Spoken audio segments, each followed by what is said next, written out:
All right. Matthew Shellenberger.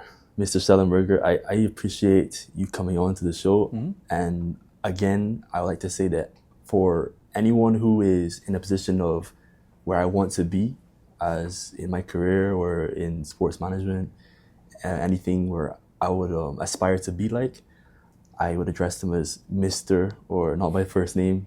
So if I would like to address you as Mr. Shellenberger, if that's okay with you. That's fine with me, yeah. Appreciate it. Okay. I've been called a lot worse.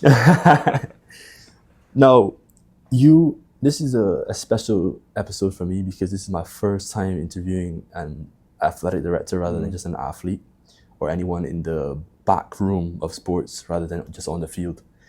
And I'm going to do it a bit differently. Usually I start with the questions, who are you, what do you do?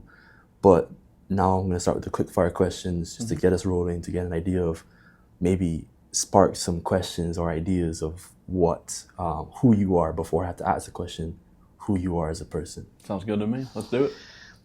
So when completing tasks, are you an early morning person or late night?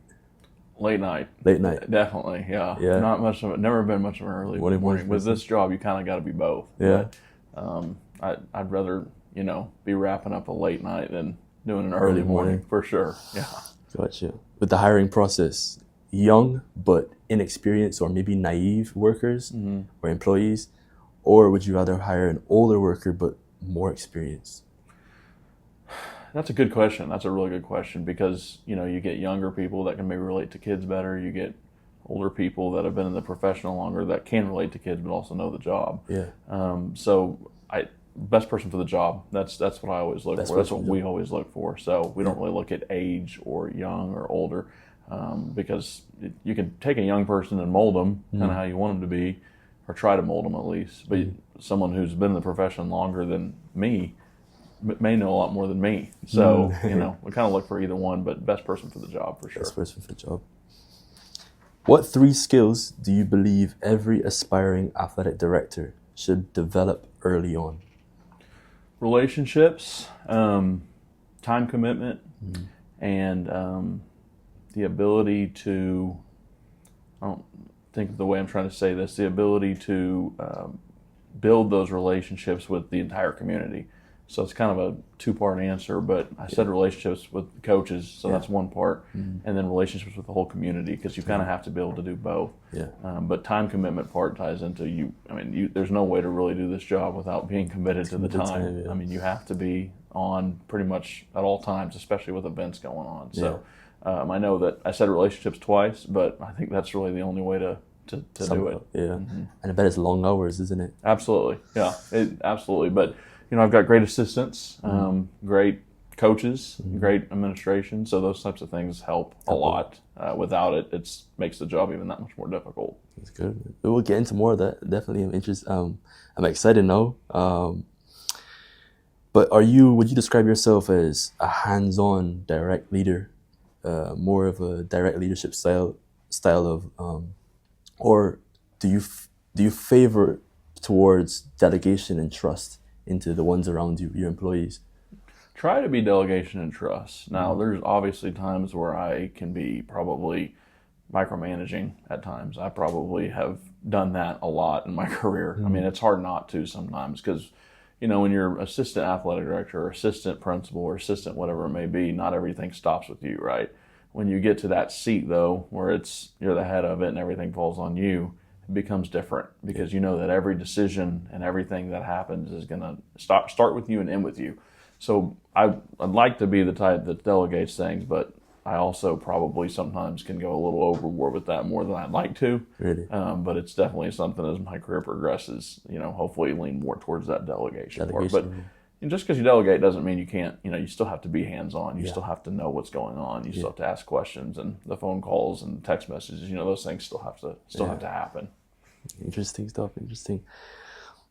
Biggest motivators for you to get in the door in the morning, because you said that early mornings can always be a struggle for a lot of us, including myself. But what's your biggest motivator to come every day and be the best self, be the best athletic director you can be for your program? I'm pretty competitive. I don't I may not always show it, necessarily, but our goal in our athletic department is to build the best department we can. We like to win, and I like to support coaches and build relationships with those coaches. So the biggest motivator is to try to build a winner every day, and by doing that, it's those relationships with the coaches and the athletes and the parents and just the whole school community.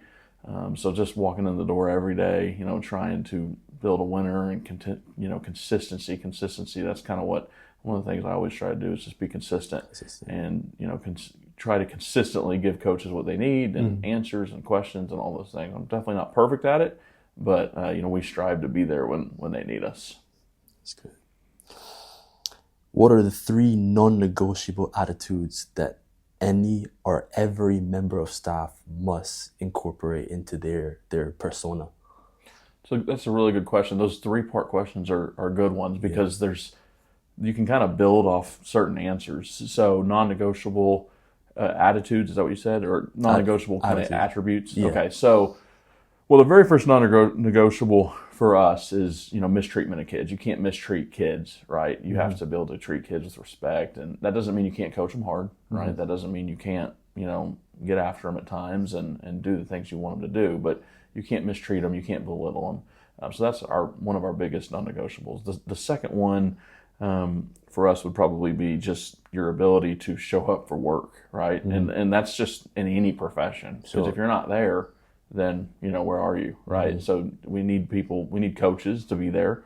Obviously, that doesn't mean they can't take days off. That doesn't mean any of that. That just means we need them present. We need them at practice, and we need them, doing things. The third one is just, not staying up to task, not staying relevant.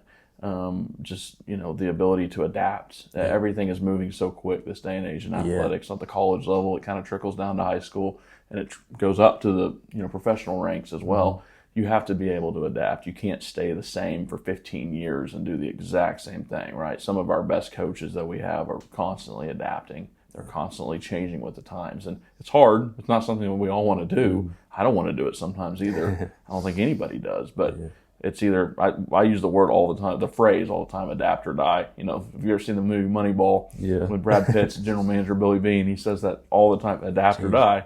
Well, if you're not adapting, then you're going to die, in athletics, not literally, but you know what I mean. So, good. Last question of the quick fire questions. Be known for building a culture, but never win, or collecting championships, but relinquish the idea of forming a good culture around the program. So I don't think you can really have one without the other. So I don't think you can win championships without a good culture, and I don't think you can have a good culture and not win, if that makes sense. Yes. So I think culture would come first for me. I think I'd rather have the good culture because to me, if you have a toxic, really bad culture, you're probably not winning anyways, right? Yeah. If you're winning a lot, but your culture kind of is rotten, then eventually that's all going to fall apart. Like let's say you win a championship, but you don't have a good culture. Well, 2 to 3 years, it's all going to fall apart probably. If you have a good culture and you don't win one year, as long as that culture stays strong, the wins are probably going to come. They're going to come. Yeah. So I would definitely choose culture over the latter for sure. Now, I use that as the last question more specifically because you are in a special position as an athletic director because you are a district athletic director. Now, I may put myself a bit under the bus or may seem a bit, stupid, not knowing what the definition of a district athletic director is or what they do. I had to look it up and be like, okay, well, if he's not just an athletic director, he's not just for one school, he's for many schools. In more specifically, 7 schools. Now, I looked it up and it said, well, a district athletic director handles all the activities, delegates roles for each program of each school, while still having athletic directors for each of those programs. Building a culture, you have to build one that is instilled in all 7 of those programs. Is that hard? Yes. Yes. So the way it works in our school district in Piedmont is we have, I think you said, is it 7 schools? We have 3 elementaries, intermediate. Sorry, I always have to count. I can never remember. But yes, you're correct. Seven schools. We're building 2 more. Another elementary and then another intermediate. But 3 elementaries, intermediate 4. So there's 6 right now, I believe, or 4 because they used. Okay, so yes, 7. But really, right now, the sports don't really start till middle school. So it's really, main focus is 7 through 12 and the activities as well, which is, band, choir, academic bowl, some of those drama, some of those types of things that you try to help oversee as well. Some of those activities are able, they have systems in place to where they are able to kind of run things without, not necessarily gates and fans and stuff like that because they travel so much and there are different things. But the elementaries and things like that, that's something that I probably haven't done as good of a job as I've liked because, in this first year, it's all trying to focus on those middle school and high school student athletes. But it is hard. It's hard to push everything to just multiple things because there's so many different things going on and we're trying to please everybody and it's not easy to do. You please one group and then the other group feels left out. And I get that. I completely understand that. There's certain sports that may get more attention than others just because of, what type of administration you need there. Do you need, how many people do you need there? And, different, 2 fan bases that some sports are harder to cover than others. So, yes, it's very difficult. And I think any athletic director that says it's not would be, mistaken. It's a very difficult job, but so is being a principal, so is being a teacher, so is being in any leadership in any job you're in, not just education. But, it's hard to please the entire district at all times because, like I said, there's so much that goes into it. But we have a really good community. We've got really good schools, and I said, it's a really good place to be. And this is the role that you took on, and already it's been I've sparked so many questions from this. What your responses to the quickfire questions and the first initial question, but what I've gathered already is that this is a difficult task, and you took it on last year in April, if I'm not mistaken. It's 2024 April. That's correct, yeah. But prior to 2024 April, let's go back a couple years, you understand that you need to create a culture and embody this culture in who you are as an athletic director. But who are you as Matthew Shellenberger? Who is that person beyond and before being an athletic director? Yeah, so, I've always tried to just, I keep going back to word relationships. I mean, that's the main thing with me is I try to build relationships with pretty much all of my coworkers, employees, or people I work with or work for. Okay. Just a relational person. That's always what I try to aspire to be. I always try to show up for work. We talked about attendance earlier. That doesn't mean I don't take days off like everybody else.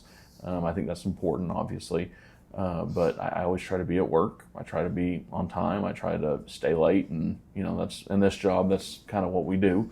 But I want people to see that I'm in it for the coaches and the athletes, and I'm somebody that tries to have a lot of integrity in what I do. I try to, if I do something wrong, I try to let everybody know about it and move on. I've had to apologize this year a lot, not just my bosses, but also coaches. I mess up sometimes. I probably get on to them and they don't need to be getting, things like that. It's just sometimes I just need to learn to listen and make sure that I'm trying to help them as much as possible. Yeah. Where did this start? Because I wanna go back before. I want to go back into a time where, from not based off my notes, but you would have been a coach, a teacher, as well as assistant athletic director. But take us back to that time where you were on this journey to where you are now, and what that looked like for you. So I started going way back. In college, I was a team attendant for the Thunder, which is a glorified ball boy. I did that for 4 years. It was a really cool college experience. It was a job. So all the home games and stuff, and the playoffs and all that stuff, I got to sit on the floor. So that was got paid to sit on the floor. So that was really cool. And I also worked for the sports information department. I did student broadcasting my sophomore year. So kind of similar to what you're doing with this podcast, cool. Similar type stuff to that. So once I graduated college, I was assistant sports information director at SNU for 1 year. College athletics wasn't really for me a whole lot. After I kind of learned that, I'd been in it 3 years since college, and then out of college 1 year. I like college athletics. I do, but I'd rather watch it than work with it, at least at that moment in time. So I went into education, and I was at Mayfield Middle School. I spent 6 years there. I was a teacher and a coach for 5 years. I was a TA 1 year while I worked on my certification and those things. I taught physical education for 3 years, and then computer applications for 2. I did everything from coach football to basketball to journalism to yearbook to site team Marzano, which is our instructional stuff leader, just all that different stuff, which they could have found somebody a lot better to do that part than me. But I tried to just do everything I could to help in places.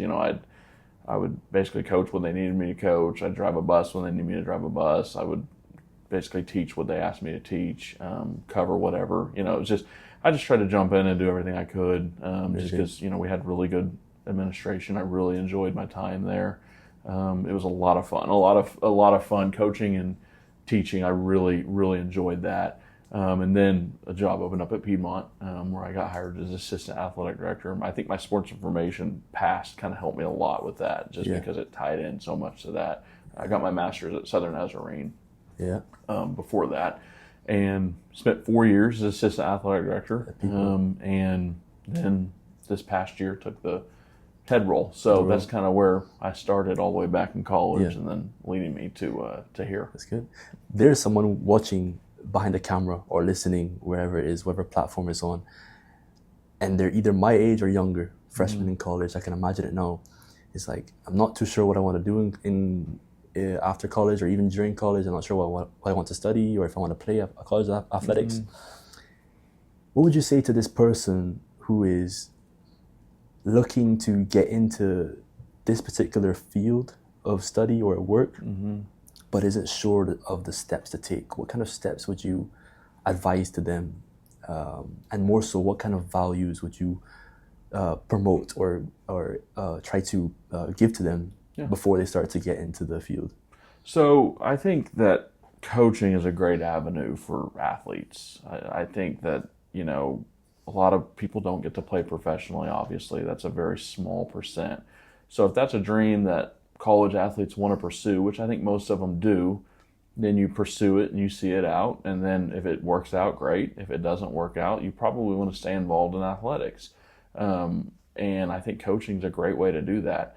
I think getting involved as a volunteer, or looking around different school sites, emailing, doing all those types of things, trying to get involved is a great way to do it.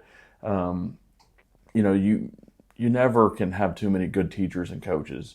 And I think that's one of the messages I'd send to younger people is, if you want to get involved in coaching, then also learn how to teach, because it's hard, in my opinion, to be a really good coach if you're not a really good teacher. And I don't mean like you have to be the greatest teacher ever, because not everybody is going to be. Obviously, usually there's one per building per year, the teacher of the year. But I think learning to manage a classroom and learning to do those baby steps before translating it to the field, I think once you learn control of those things, then you can really take off in your coaching career. So I would just tell a younger person to start volunteering, start going to practices, if you can, obviously speak to the athletic department or whoever about it. And then if you want to get involved in coaching, then try to get involved in teaching too. Get your college degree, and whether it's be a TA, I was a TA for 1 year, and see if you like it. If you like it, then pursue it. If you don't like it, then, you can look for different things. And there's obviously clubs and there's organizations you can do it without teaching. But I think that community aspect of teaching in a district, in a school district, and then also coaching is really special. I really do believe that. I think it's something that a lot of former athletes enjoy doing and will continue to enjoy doing for years moving forward. Yeah, to stay in the industry, for them, get involved is the message that I'm hearing. Just get involved, find things in the same field. It doesn't even have to be directly in the same field, but to just get involved, get your hands dirty, just try to see what's out there. And that's what you're telling me. And to be honest, I know that we're sitting here recording this for others to listen, but I'm aspiring to be in a position similar to yours. And I'll be completely honest, we spoke before pressing record today, and you said, I used to do a podcast, and I was like, well, I didn't get any notes on that. I didn't know about that. So when you told me that, I was like, wow, you used to do a podcast. I was like, honestly, I honestly wanted to change my whole questions of what I wanted to ask, just to get some advice on what I should do. But one of the first question that came to my mind was,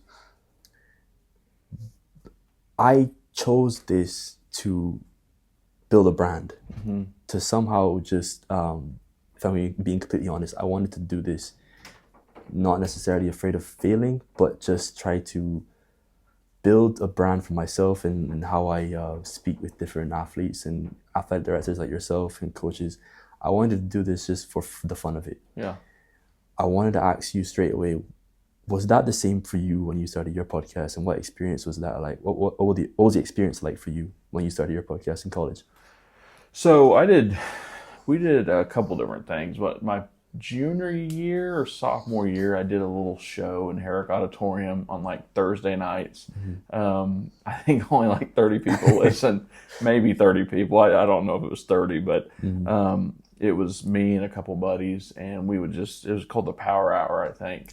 And I would just, take questions online and stuff like that. I don't think that one lasted all that long. But then after college, me and another buddy, Kevin Durant, went to the Warriors, right? I said another buddy like Kevin Durant. Kevin Durant went to the Warriors, and so we were like, well, we need to vent. Like, let's talk about it. So we just recorded a fun little thing. We called it the Prospects. It was just I don't really know why we called it the Prospects, but we did. His name is Jacob Bannon, another SNU guy. That's cool. And we started just doing a weekly podcast, and it kind of got, I don't want to say it got big, but it got to like 1,000 listeners at one point. So it was kind of starting to gain some traction. And then, life circumstances kind of happened, and Tyler Neal he played basketball at Oklahoma University, and he would do it with us as well. And we would get some fun guests on, and we would just ask them questions and do interviews and all sorts of stuff. So it was a lot of fun. I enjoyed it. It's similar to what you're doing. This is a lot more high tech, with the lighting and the video and stuff like that, because we never did actual live video.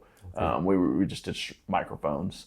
And like I said, we would record in Herrick Auditorium, and we would put it out. We'd try to do 1 to 2 a week.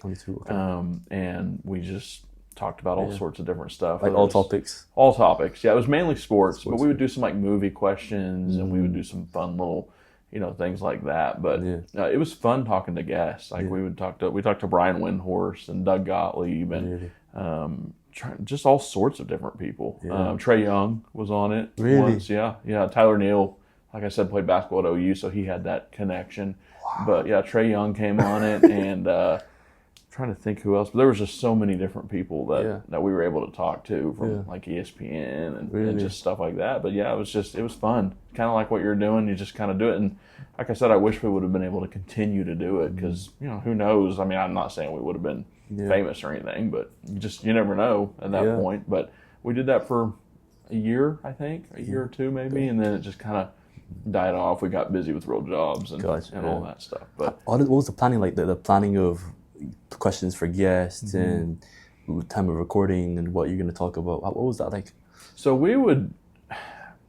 I'm not a huge planner with stuff like that. I kind of like to make it sound more authentic with those types of interviews.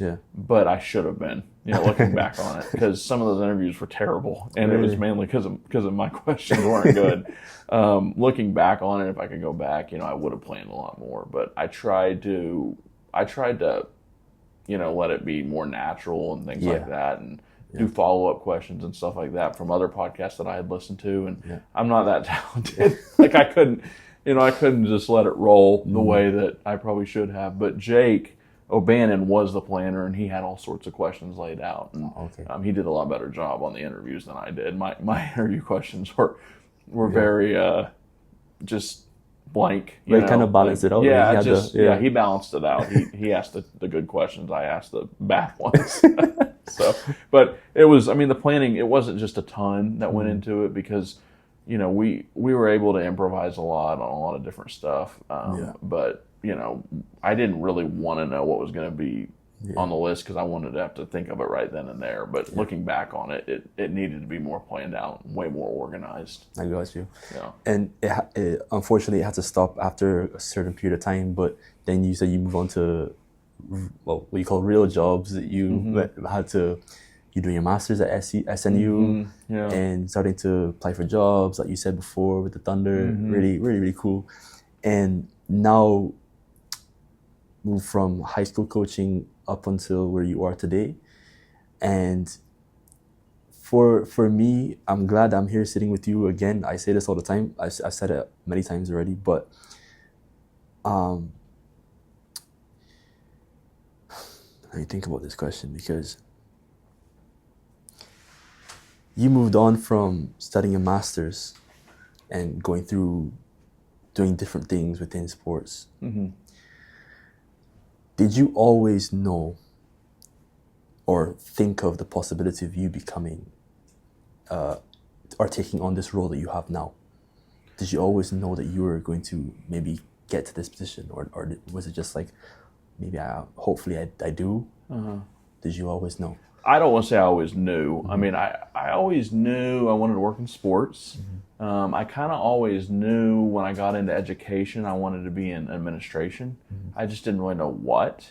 I didn't know if I wanted to be a principal. I didn't know if I wanted to be an athletic director. I didn't really know what I wanted to do in administration. I always appreciated the administrators that I had. And I always thought, well, that'd be cool if I could do that one day. So I don't want to say that I knew, but in college I knew I wanted to do something in sports. When I got out of college, I still knew I wanted to do something in sports, but then I realized I wanted to teach. So then luckily the best of both worlds kind of collided. Really? And I mean, I just, like I said, I say this all the time, but I really got kind of lucky. You know, sometimes timing is just part of it, right? So, you know, when the job at Piedmont opened up, the timing just worked out really, really well. I was very fortunate to be given a shot because I didn't have the most experience. You know, there's a lot of people that were a lot more experienced than I was, but they gave me a shot, and you know, I was very fortunate to get that shot. And did you apply for it? Or I did apply for it. What was that process like? So I applied for the job, and it was a Zoom interview at the time because of COVID. 2020, yeah. Yeah, so they had never really met me, I just, like I said, it was a Zoom interview, and at that point in time, there were probably some Piedmont coaches on staff that didn't want to give up coaching, and at that time, you know, it wasn't a coaching spot, so you know, there were more qualified people than me, but like I said, it was just one of those things. I got kind of lucky, but I also had experience in sports information in college, and then obviously teaching and coaching, and I never coached at the highest level. You know, I say that all the time, but I've been around coaching my entire life. Like my grandpa, my mom, my dad, everybody in my family I've been around coaches, and that's just how I've grown up. So I've got a pretty good, I think I've got a pretty good idea of coaching. You know, successful coaching and those types of things. That's cool. And moving forward, you embrace this position, and you're only a year in now. And I asked you the question, for anyone that doesn't know this, well, no one really knows this besides who was in class, but you came to speak with my class at SNU. I believe it was either a sports marketing or intro to sports management course. I can't remember, but you came to speak, and I remember I got in there early, sat there front row, because for me, I wanted to make the most out of a class like that. And I'm not the most extroverted person. I usually don't ask questions too much if it's in a big room.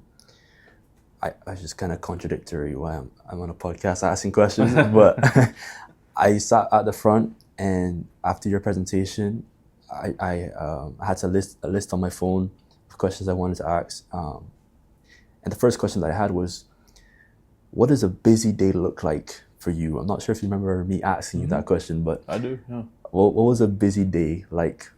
What is a busy day like for you now that it's been a couple months since I've asked that question?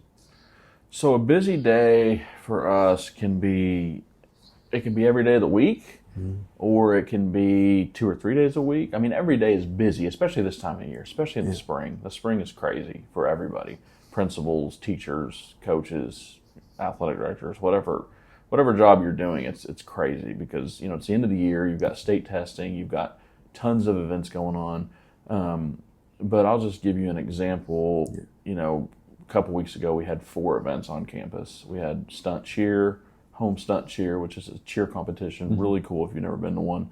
Home baseball, home high school baseball, home high school soccer, and then home middle school baseball. All that one day? All in one day. Wow. So all 3 athletic directors, really all 4 because we have a middle school athletic director as well, we're all out and about those days. Yeah. Because there's a lot of setup, obviously. There's anything from moving trash cans to putting the U.S. flag up to making sure the sound system's working, making sure you have workers. Because if you don't have workers, then who's doing the concession stand, who's doing the gate, who's doing the announcing, just all that different stuff. And then also during the day, there's stuff going on. There's you get the process of hiring season right now because it was March at that time. Who's leaving, who's staying, who's going. You go through finances and you look at different things that you need to approve, or you look at your budget. You order pizza for the concession stand. Or the hospitality room for the stunt event, for other coaches and things like that. So there's just so many different things that go into those that if it runs well, nobody's going to notice. Yeah. Right? If it doesn't run well, everyone's going to notice. So we usually try to make sure everything is running smoothly. We try to keep as much of our coaches' plates as possible. Like I said, we're not always able to accomplish it because there's just so many events. But I would rather our coaches not have to worry about the announcing and the gate and the concession, and I don't want them to have to do any of that stuff. Yeah. Now that doesn't mean they're not going to have to set up soccer goals or stuff like that, but I don't want them to worry about who's doing the national anthem and who's doing, because when stuff like that messes up, like I said, everyone's going to notice it. Whenever it runs smooth, no one should notice it. No one notices. No one's ever going to come up to you and say, "Hey, great job, that ran really smooth." And they shouldn't, because it should run smoothly, right? That's our job to make sure the optics are going well. So that's kind of what a busy day looks like. On a non-busy day, maybe it's only 1 or 2 events, and you're only having to do it for 1 or 2 events rather than 4. But for the times that those do notice, has it ever been a case where you remember a time where they have noticed something has gone wrong, and I had to learn from this experience? It's not ideal. Wasn't supposed to go this way. Was there ever a time like that? Oh yeah, all the time. I mean, in 5 years of athletic administration, there's been a lot of those. I mean, whether it's a video board freezing, whether it's music that was playing that probably shouldn't have been playing, whether it's a PA person, not getting something across how it should be, whether it's a gate being empty, at a moment where, you need more workers. Maybe there's only 1 worker, right? And the line is from there to the end. There's a lot of those moments that happen. Bathrooms maybe being dirtier than they should be. But that happens. Those things like that happen often. And they happen often at every school you go to. You just try to cut down on those instances far more than you want to. But it's just part of it. There's too many moving parts for there not to be obviously things. You just try to, when it happens, you just try to handle it and, call the right people. Exactly. that can come fix it. The right people. The right people in your terms would be those who you trust and those who have some level of experience. How important is it for you to have a network? I've asked this question to even athletes as well. How important is networking for you? How important is it for you to have those people where you can call on, where you may not be as experienced in. Maybe it's a skill, like, I don't know, molding or something, I don't Right. know. But how important is it for you to have those connections? It's very important. So my direct supervisor was the head athletic director for 3 years. He's the director of operations, and I ask him questions all the time. Just because if I don't know, I ask him. Our superintendent's been in education for I think 30 years, so I ask him questions all the time. What should I do here? Because I have no idea. And they are very, very good about getting me answers and advice, or giving me answers and advice. Right? When it's something on the outside realm that I may need help with, I call a lot of different athletic directors because they've been doing it a lot longer than me. Todd Goolsby was our athletic director at Piedmont last year. He's at Choctaw now. Call him all the time. Worked for the OSSAA for 7 years. He knows all the eligibility answers that you could think of. And, you know, there are things that you can look up, but sometimes it's easier to talk it through rather than just to read it, right? So I call him all the time. I call different athletic directors around the area all the time because, you know, I run into stuff that I don't know. I don't know the answer to this one. Have you seen this before? What does this look like? You know, is this kid eligible? Is this? I'm not afraid to ask because I have to. You know, I don't have all the answers. I never will. So, like I said, I'll ask my direct supervisor and also our superintendent questions just about situations that they've seen that I haven't, because I just haven't been doing it as long. You know, they've got a lot more really good experience than I do. But with the situations, especially the ones that don't go as well as you may want it to, do you prepare for the worst, or do you prioritize getting the best result? It's a really good question. I try to prioritize getting the best, but I always accidentally prepare for the worst. I'm kind of a worrier. Not a warrior, but a warrior. I wish I was a warrior, but I kind of worry a little more than I would like. Okay. That's something I'm learning, you know, as I progress in my career, to just try to quit worrying so much, because it's hard not to, though. You know, when you've got a soccer team that's out late in Tulsa at 11 o'clock at night coming back, you trust your coaches, but you also worry, like, that's 11 o'clock at night driving back at late, dark, you know, late night. I mean, that's hard to do for a coach, really hard to do for a coach. And you worry about just them getting everybody back safely and those types of things. And like I said, I trust that they're doing the right thing, but that doesn't mean everybody on the road is, right? That doesn't mean that everybody else is. So, you know, you do worry about stuff like that, and you do kind of prepare for the worst sometimes. But I don't want to be that way. That's not something I think a good leader should do. And I think I'm getting better at it, but I'm still got a long ways to go. Understood. And even with those tough situations where you may have things that don't necessarily go, not necessarily the bad, in a way that's not necessarily the worst situation, but something that is could do a bit better, could be a bit better. With you're dealing with many schools, which would equal to many children of all ages. From my experience, I've said this twice on 2 episodes before. I've coached kids from 4 to about 17. I'm 21, and when I first started coaching kids, I thought it would be so easy. I thought it would just be, you're just here to kick around the ball. They'll listen, they'll behave, they would have the best attitude, they would admire me, they wouldn't disobey me. That was everything was a lie. Everything that I heard or expected was a lie. And I always use this example because, well, I'm speaking with those who were in sports. You would have coached kids, and now you have to handle, not directly with the kids from a day-to-day basis, but 7 schools, managing each program with many, many kids. How involved, hands-on, directly, are you with the kids in high school, middle school, and elementary?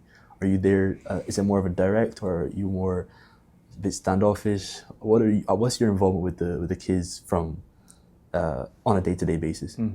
So that's the one thing that anybody will say about administration is you're not with kids day to day as much anymore, right? Because you're you're in a different building. Yeah. And I see a lot of athletes in my office because I'm in the gym. So I see a lot of athletes, but I don't have like the one-on-one relationships with them as you did, when you're coaching, because you know them, you see them every day, you talk to them every day. I try to talk to them as much as I can, but again, when there's 120 football players and stuff like that, you're not going to get to know every single one of them. So it's hard. It's hard in that sense. And you also don't want to look like you're showing favoritism by knowing this group of athletes, but not knowing this group of athletes. So that's something that I have to get better at. And it just kind of comes over time. But I try not to, when it comes to coaching, like X's and O's and those types of things, I'm not, I don't tell coaches how to coach. Obviously, that's not my job. My job is just to make sure that they're doing what they need to be doing, and they're showing up, they're running practices, they're doing the right things with their financials, they're getting back to parents. They're doing those types of things. But I'm not ever gonna go to a game, obviously, and tell a coach that they should be playing a certain kid. Because then I'd be the coach, and they don't want that. No. I promise you, every coach that we have at Piedmont is a lot better than the coach than I am. So yeah, it's something that I try to do. I try to talk to the athletes as much as I can. We try to recognize them on social media a lot. But yeah, I mean, anybody will tell you that when they go into administration, some of that changes a little bit. The relationship with the students, it's harder. It's much harder because when you're teaching and you're coaching, you're seeing them every single day. You're talking to them every single day, but I may see one set of athletes one day, and I may not see them again for a week because they may go on the road during the day or have a tournament during the day. So it's a little more difficult at times, but I try to be there as much as possible. Yeah. Do you think that they see your perspective in how you manage each program, each event, and also? Do you see their perspective as an athlete now that you are in a role where you facilitate their practices, their program, their events? Is there for both sides, do you see their side? And do you think they see your efforts? I hope they see, my efforts, but I do see their side. I see how hard they work. I see the effort they put in games and how much they care. I don't know if they, when I was in high school, I probably didn't see the effort of our administration like I would now. Looking back on it now, like I probably didn't appreciate that as much. And I always think back to that, like, man, it's a lot of work. It's a lot of work. Like, my dad was the superintendent at Bethany, and our principal was at everything. My dad was at everything, and looking back on it now, like, man, that's a lot of work. It's a lot of work. So I hope that they see that, but it's not really their job to. And I say their job, but they don't need to see that. Like, that is my job, and I'm going to do it one way or another. And when I say I hope that they see that, not for my sake, but I want them to know that we're supporting them. I don't want them to say like, well, great job working, right? I want them to know that we're there to support them, and I hope that they feel supported. So when I say I hope, that's what I mean, that they feel like we are all supporting them the best we can. Yeah. Speaking a bit about let's talk about the athletes for a second, because I'm still an athlete. I play in college. High school is a bit different for me. I'm from different countries, different experiences, but let's talk about the athletes in their perspective and what they should be looking at. The main question that I have for you is specialization. And coming to the US for the first time myself, I've seen and heard of athletes playing many sports, or kids playing many sports as a kid. I did too, but I only prioritize soccer. I only wanted to play that sport. You have kids playing seasonal sports. You have soccer in the fall or soccer in the spring for high school. volleyball also in the fall, basketball starting in the fall, going into the spring, if I'm not correct, and football also in the fall. Yeah, that's correct. And you have some kids that play 3-4 different sports. What is your take on kids specializing in sports or becoming what you call a multi-sport athlete from a young age? I don't think that it's wrong either way. I think whatever you and your parents feel is best is the best decision for you. Like, I personally think if a kid wants the opportunity to play everything, they should play everything they can play. But that's only if they want to, right? Don't just play another sport because you feel like it, because, that's just not, what is that really doing for you or anybody else? I think that in high school, it's very important to try multiple things. My high school, and I'm not a good example of that, because my high school career, my freshman year, I was a little guy. Like, I didn't grow until, I grew some in college, actually, oddly enough. So my freshman year, I pretty much played everything up until ninth grade year. I played football, basketball, baseball. Ninth grade year, though, I was pretty small. Like, I was, so I really just kind of played basketball after that. Well, football, it was something I always really played. But looking back on it, I should have stuck through everything. Why just play one sport at that point in time? What's changed, though, is you may just be playing one sport, but you're kind of playing it year-round. So with AAU basketball, club soccer, club volleyball, travel baseball, 7-on-7 football, you're not really just playing, you are just playing one sport, but at least you're, embedded in it year-round. Whereas, 15 years ago, 20 years ago, you may have played basketball season ends. Well, what are you doing for a year? Not a year, but 8-9 months, So I think whatever works for you, but I also know that college coaches, I heard a quote from Urban Meyer, or read a quote from Urban Meyer, who coached college football for a long time. One time said that, I think I looked at a graph or a chart, I don't remember what it was, but he had, I think, 2 players on his team that only played football. Only played football? Yeah, and that was it. And every single other kid was involved in another sport. Track, basketball, baseball. Football, basketball, baseball. Yeah, whatever sport it may have been. I don't think he really recruited kids that just play. I mean, he obviously would if they were good enough. But, it's easy to say that if you're really, really good. But it was a quote that I found interesting. And again, I don't remember the exact statistics on it, but he looked for multi-sport athletes. And, I know a lot of football coaches that will recruit kids based on their ability to play basketball. They look at that footwork and they look at that, like, can they work with this? And, you might have a really good basketball player who's a 6'1" post. Well, it's hard to go play post in college, right? Yeah. If you go to SNU, those kids are 6'7", 6'8". Pretty tall, yeah. It's hard, but if you're 6'1" and you're really athletic and you're a post in basketball, you might be able to be a Division 1, 2, 3 football player, right? I mean, you might be able to go play college football if you can't go play college basketball.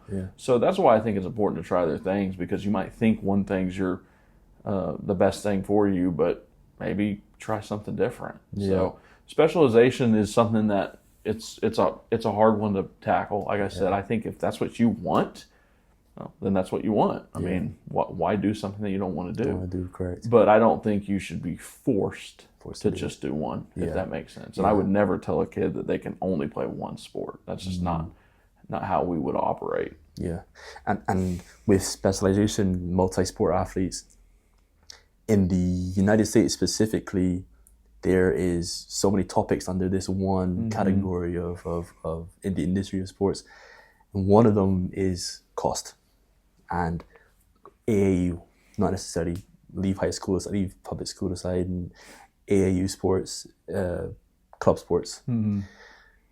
It has become, and there's so many arguments about it, why are sports so expensive for kids and for parents to pay? What is going on? Why can't we, how can we reduce the cost? To be honest, I can't wrap my head around it. Right. I've been tackling it as well. I'm writing a paper on it. But what do you think, why do you think club sports in the US is the way it is with regards to the cost? Well, I think there's a lot of travel involved. Yeah. I think that when you get outside of regional club, that's when it gets really pricey. If you stay within the region, Texas, Missouri, Oklahoma, Nebraska, Kansas, New Mexico, those areas, Arkansas, then it's probably going to reduce your costs a lot. Once you get on the national circuit, it starts to change. Even regionally, though, hotels, fees, you got to pay the coaches. Well, they have to make money, obviously. Yeah. There's usually fees in the tournaments. You got to buy this equipment. You got to buy this uniform. Yeah.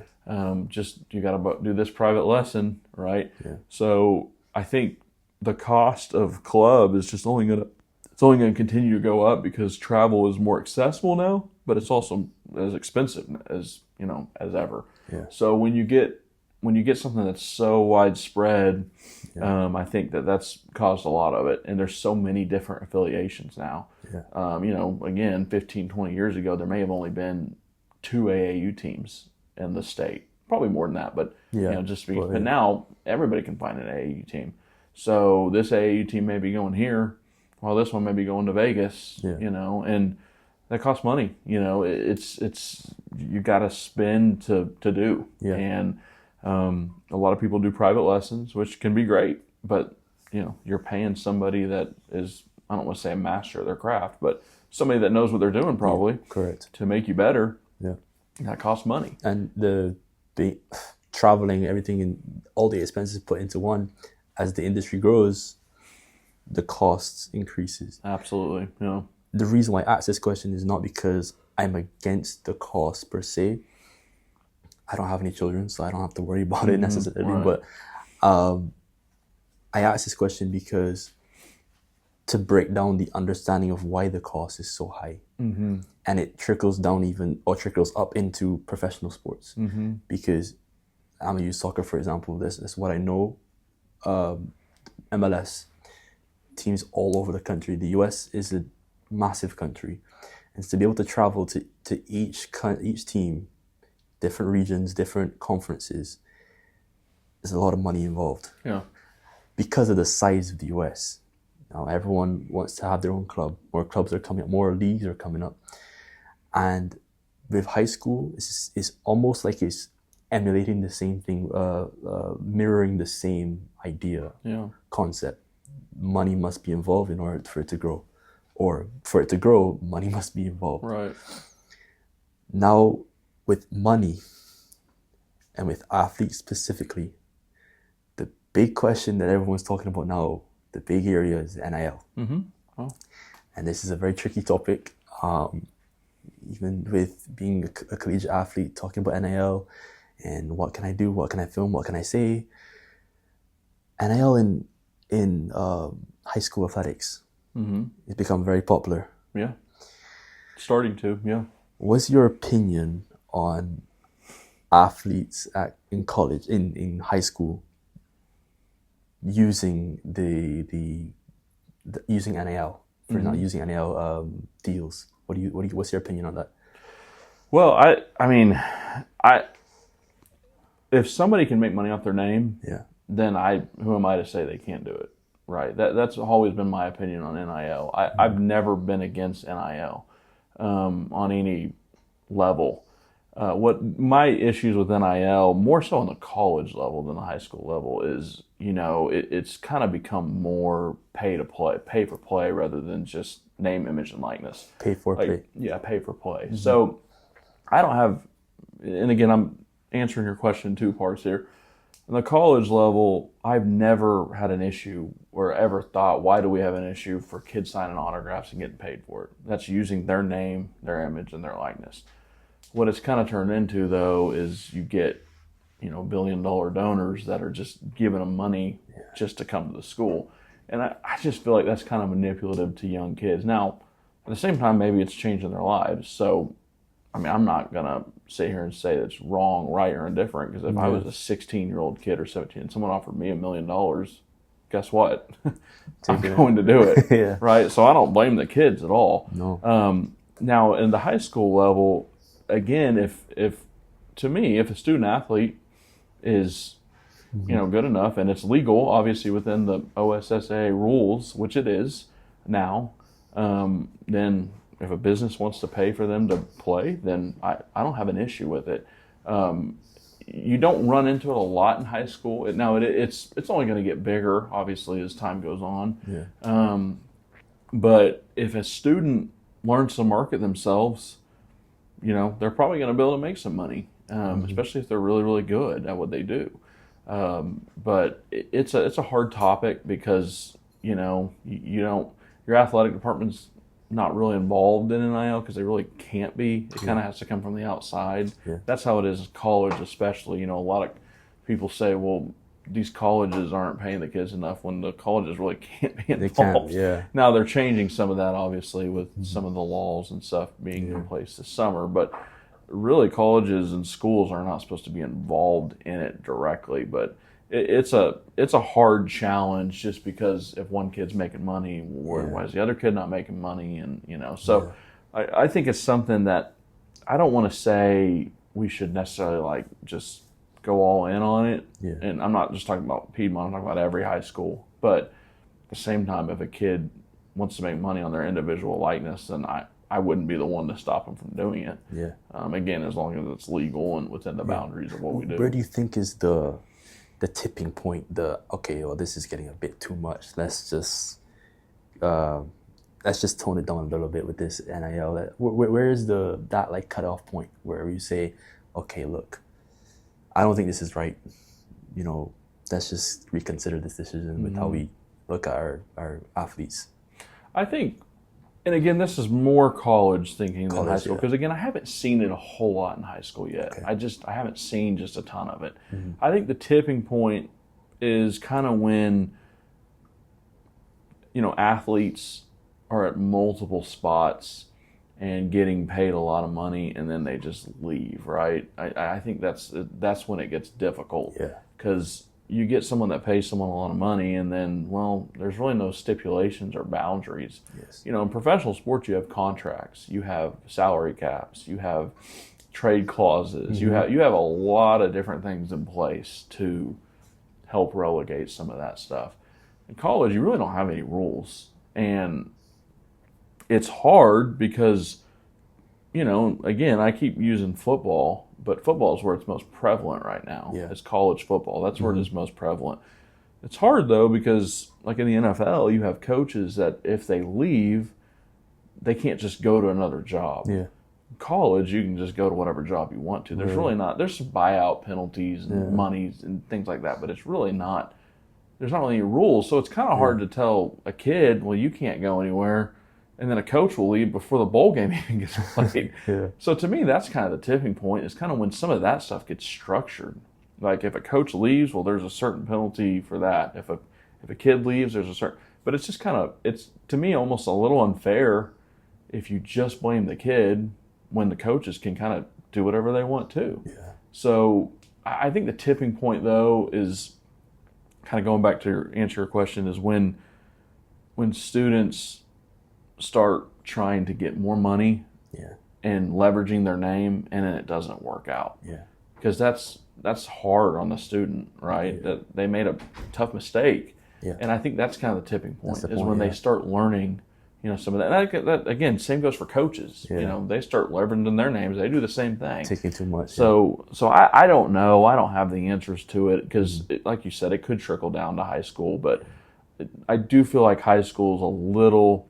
The nice thing about high school is they're still living at home with their parents. Yeah, it's their kids, Yeah, they're kids. They're still being raised. Mm-hmm. When you're in college, you're kind of on your own. I mean, it's hard. You still got your parents, but you kind of are able to have a little more freedom and stuff like that. So you're kind of making your own decisions. Yeah. But in high school, a parent might let a kid transfer. Maybe that's what's best for them, and that's great. Yeah. But it's probably going to be hard to transfer 7 times. No. Like sometimes in college, kids will transfer a lot, multiple times, whereas high school, kid may transfer once or twice, and then that's their career, But in college, it can be a little bit more crazy. Yeah. So I think so. And you mentioned hard on the kids and them having to deal with certain things as a young athlete who's trying to get with the times and be a part of, get involved with different things. Mm-hmm. Do you think we are putting too much pressure on, call it high school athletes, to get a scholarship, receive a scholarship, or move on to the higher level? That's a really good question. I don't know. I don't really know because I'm not in the households. I think sometimes we, and I don't mean parents or coaches or even kids, but I just mean as a society, I think sometimes we almost push that too much. That if you're not getting a scholarship, then what's the point? Yeah. I didn't get a scholarship. I mean, I had some talks with SNU about playing basketball, but I was never one of those type of athletes, right? But I think we do put a lot of pressure on kids to try to make it to the next level, and sometimes we forget that they're in high school and they need to enjoy what they're doing now, while also striving for that if that's what they want to do. But sometimes I think if we stopped and slowed down and realized like they're still just 15 years old. 15 years old. It's hard to. Yeah. It's hard to know exactly what you want to do at that age. Do you even want to play in college? Maybe you do, maybe you don't. But I don't know where the pressure would come from or does come from. But I think sometimes, there can be a little bit too much pressure from outside pressure. And like I said, I don't necessarily mean the household. I mean, or by the coaches. I just mean by commercials or NIL or college or pro athletes. I think that sometimes they see that and they want that, and then they think they have to have it, and if they don't get it, it's like the big thing nowadays is everybody wants to go Division One. Everybody wants to go Division One, and Division One is it's great, but Division Two is too. There's nothing wrong with getting a Division Two scholarship. NAIA, NAIA, NCCAA. I mean, there's a lot of options, and I think that's more the pressure than playing college sports. I think that's the more difficult thing. Because the direction, yeah. So you have it embedded at a young age that you want to play Division One. Well, when that doesn't happen, how do you feel about it? Well, you should feel great that you have an opportunity to play Division Two. And if you don't play Division Two, you should feel great that because you're still doing something that 98% of people don't get to do. I didn't do it. I didn't get to play college sports. I was a ball boy for the Thunder. So I think that pressure kind of comes from that Division One mindset sometimes, and the hierarchy, the status. Yes, exactly. And I think we need to realize that playing college sports is really cool, no matter where you're going. And if you have the opportunity to do that, do it, and don't worry about what division you're doing it in. Go to a place you may have an opportunity to play. Go to a place where you can have fun and enjoy your college experience. Yeah, and for you in this role now, as a athletic director for many different programs, you deal with a lot of kids, but you also deal with coaches and the external, what you say in business terms, the external environment. Coaches is internal, but parents, for example. And how do you handle that pressure? Because it's a lot of pressure being able to, parents put a lot of not just money, but their time into, okay, I want my kid to be at this school and to be at this program. How do you deal with the pressure when things go right and things go wrong? Try to listen to everything. And what, I don't just mean from parents, but from coaches. Coaches, yeah. When you work in education as a teacher, coach, principal, whatever, you're going to have parents that get frustrated. That's just part of it because it's their kid. Right? It's the thing that they love the most. Right? I tell my wife all the time, there's going to come a time with our daughter that I get really mad at the coach, and I'm an athletic director. It just happens. It's your kid, right? So I try to listen. I try to talk to them. I try to talk to the coach. I try to see both sides. Like what's the coach's mindset? What's the parent's mindset, right? That doesn't mean I'm going to give either one of them what they want or can give either one of them what they want. But it's important to listen and let them know that they are being heard and see where I can help. Can I help in this situation? Will I help in this? And maybe the coach agrees that maybe they made a mistake. Coaches make mistakes all the time. Yeah. Because they do a really hard job. I make mistakes all the time. I mean, when you're coaching, I bet the average coach makes 50 mistakes a game in any sport. at any level. Some you can't control even. Yeah, no doubt. I mean, you can make 20 mistakes in 1 minute as a coach. I mean, in college, high school, professional, whatever it is, it's just you make a lot of mistakes. It's hard to know, and it's also a really hard job when your profession's one of the only professions, not mine because as an athletic director, but as a coach, it's one of the only professions where you're being evaluated by the public. Right? Like if you're working in an office, you're not necessarily being evaluated by the public, but what you do is being displayed right there in front of fans. Yeah. So your job is being presented on a court or a field. Yeah. That's hard. It's a lot of pressure. And you see that as well. Yeah, absolutely. So I try to take both of that and say, well, as a parent, if you're frustrated at a coach, you have to listen, right? You have to see you got to also listen to the coach as well. Yeah. What's the coach say about it? So I try to listen to both of them, and I try to help as much as I possibly can. And I also have to keep that in mind again. I tell people this all the time. Again, it's the thing that they love the most. It's their kid. I'm going to be the same way as a dad one day, I'm sure, if my daughter is ever athletic enough to play anything. So we'll just find out. Whether it's piano lessons or basketball, whatever it may be, I'll probably be somebody that's very involved. Yeah. And with the coaching, for example, you've been a coach before. You've seen it firsthand, experienced it firsthand. Do you see your coaches from what you would have seen as a coach? Let me rephrase that. What they experienced, you've experienced. But now that you're in a role where the potential criticism, doesn't directly come towards you. It comes to who those from the external see at that moment. Right. Do you feel for coaches when things go wrong, and eventually when things go wrong and they trickle up towards the external asking questions about, okay, well, the big question, who's your boss? Do you feel for the coaches in that sense when they get asked those questions? I do. I mean, I think the main thing about coaches at, whatever you're coaching, what I've been most impressed with over my 5 years is how competitive they are.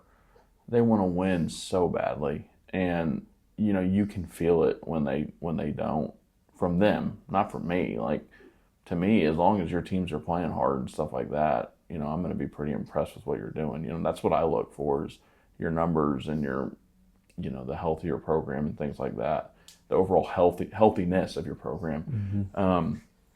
I do feel when they put it all out there and they prepare and they do all this. Yeah, I mean, I feel it for them, and I try to encourage them, and but they're so competitive. They want to win so badly, and they carry that with them when they don't. Sometimes, not every time, but like some sports are different because some seasons are longer. So sometimes there's way more games than others. But yeah, I mean, even when I was coaching, I would think about games for hours upon, and I never coached at the level a lot of these guys did or girls did. I didn't necessarily have to make those crucial decisions that they do.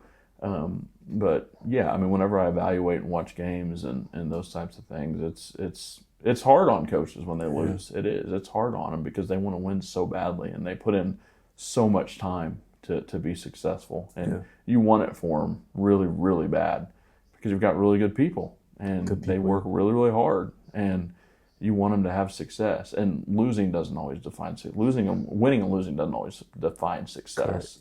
But I think that's the thing I've been the most, noticed is just how competitive they are. Yeah. And I'm going to use the word feel, the way we both said it, feel for the coaches. You feel for the coaches. I'm going to use that word to transition into a bit of emotion, an emotional topic. For example, mental health has always been an issue or a big topic within the last couple of years as rose, especially in high school, into college. And not speaking about the coaches, for example, but for the kids, we spoke about how involved you are, how more hands-on you try to be with the kids, still being in a position where you can't be with every kid, right, be with every athlete. But how has mental health, how do you prioritize that and somewhat strengthen that department for your athletes, in more specifically seen in middle school and high school? Well, it's something that's obviously grown in a positive way the last, noticing it and looking at trends and those types of things. I don't mean a positive way as in more problems. I just mean, taking it more seriously. With high school kids especially, there's so many things that they're going through at once, whether it's in school, out of school, whatever it may be. Yeah. So I think it's important that, again, I've used this word multiple times, but you have to have relationships with the kids as a coach. Because if you don't, then it's going to be really hard to get through to them.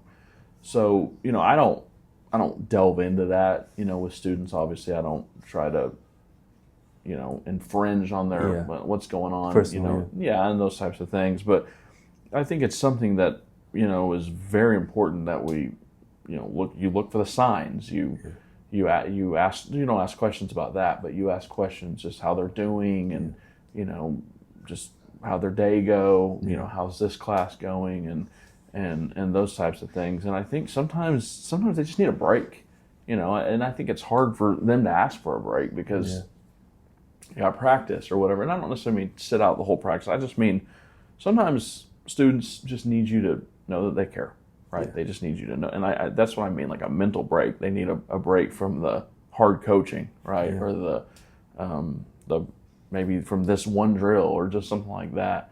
I think as that subject has continued to grow, we'll learn more and more about how we can help and help tackle those issues. Definitely. Now, after all of this, what we've said, and I can now reflect on everything that I've asked you. And I've asked you this question already, I think I have, or I've asked you off camera, but if your identity is built on, I've asked this question actually on a post that I would have posted to advertise some of the clips in episodes before. But this question really sat with me for a second because I just was going through my thoughts of what I needed to do for the week, and something that really touched me was this question, and I'm still thinking about it now. Think about your identity. Is it built on who you are, or is it built on what you do? I think who I am. I'm a faithful person. Wife and I, we are very involved in our church. So I would rather my identity be built who I am rather than what I do. To me, if it's what I do, then it means that work is the most important part about me. And that's not what I want to be the most important part about me. I want to be relational, I want to be godly, I want to be loving, those types of things. Yes, so to me, that comes first, and then what I do is not who I am, but it is what I do. So my job is very important.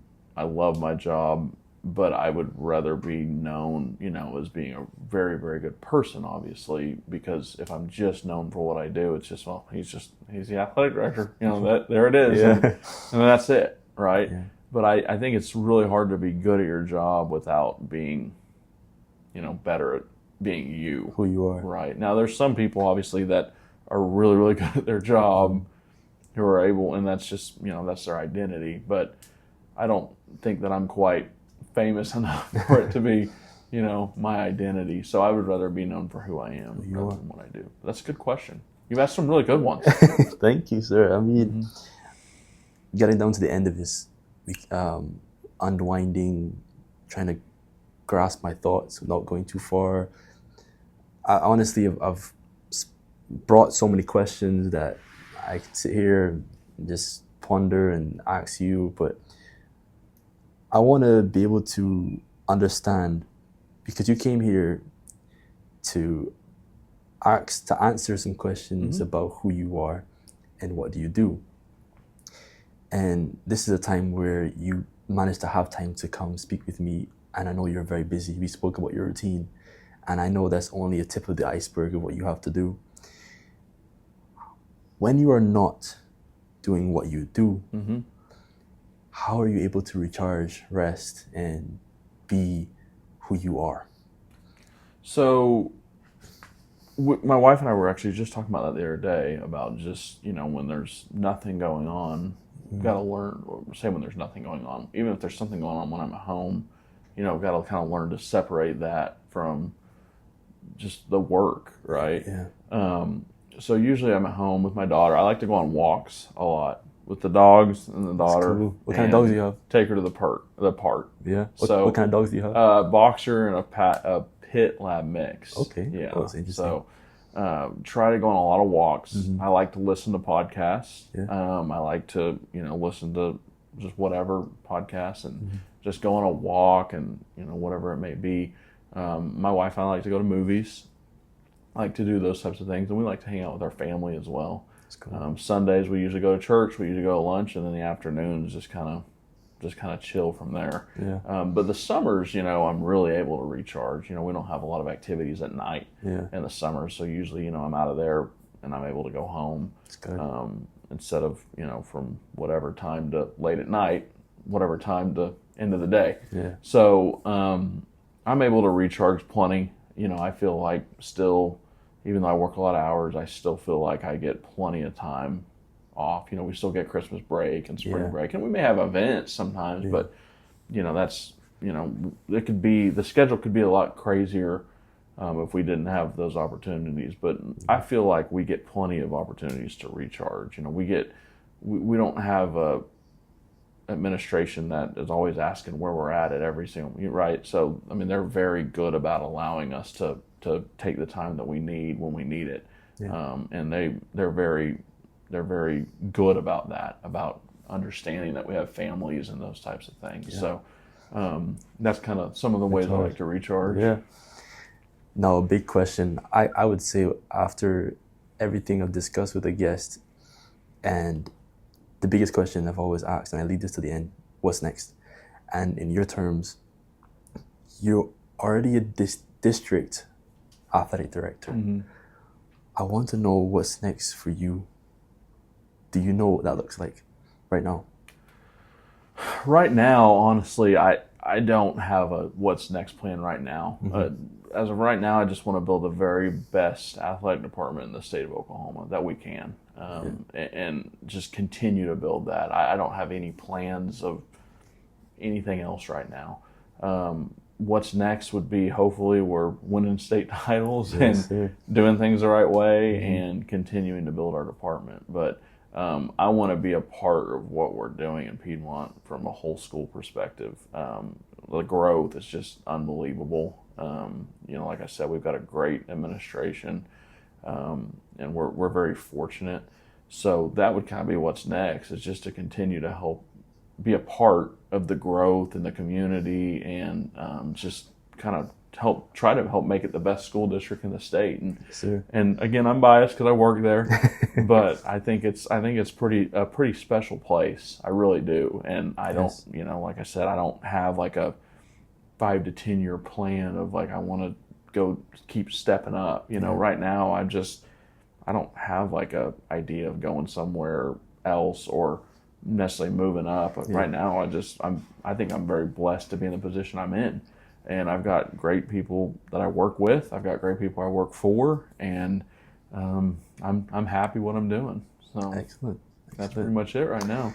Mr. Shellenberger, thank you so much. Yeah. Because I'm sitting here and I want to be able to be considered for these positions. If I do go that route, me personally, again, there's others who are listening to this may just want to know what it's like being a athletic director, or may just want to listen to see what it's like to deal with parents or coaches and hiring coaches, and it might be someone in business want to be able to learn how to lead. For me, I'm here listening and admiring what you've done and what you're continuing to do, and I can only say thank you for being able to sit in front of me today and share this. So, well, no problem. I appreciate you having me on. Thank you very much. Thank you. Appreciate it. That's it. All right, Excellent. man. Well, I appreciate you. Thank you, sir. Thanks for having me on. Yes, sir.